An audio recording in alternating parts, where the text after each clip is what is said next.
After having claimed that he was immune, as an executive, from having to answer questions from the January 6 committee, former Vice President Mike Pence is now trying the opposite strategy to avoid a subpoena from special counsel Jack Smith and claiming, as President of the Senate, his actions at the time of the attack are shielded by the speech and debate clause of the Constitution.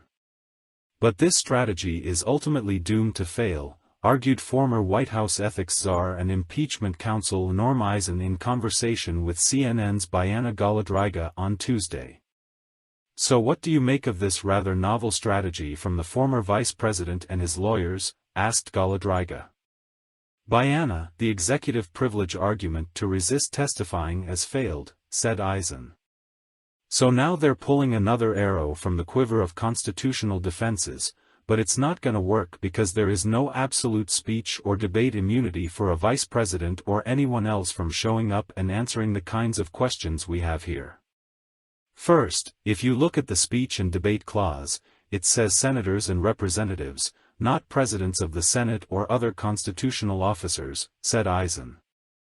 He was not a senator, he was not a representative. So he loses on that ground. And then the clause is also limited to speech or debate in either house. So if he was saying, well, I don't want to be questioned about what I was thinking when I was sitting in the chair, presiding over the chamber, that's one thing. But it's dubious whether that blocks all questions about everything that happened in the run-up.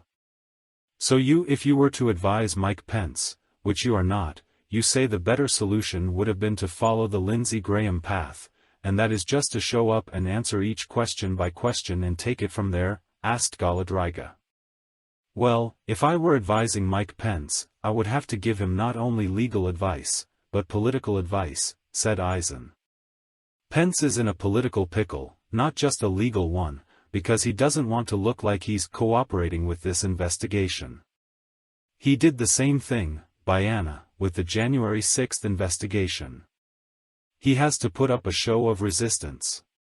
So I think that may be the right thing for him with the Republican primary electorate. It is not the right thing for America, however, and so I do think from a legal perspective he should say, I'll show up, I'll answer questions, and if some of them are constitutionally prohibited, I'll object. There is no blanket immunity of this kind for a vice president under the speech or debate clause, Eisen added. This will just prolong this investigation.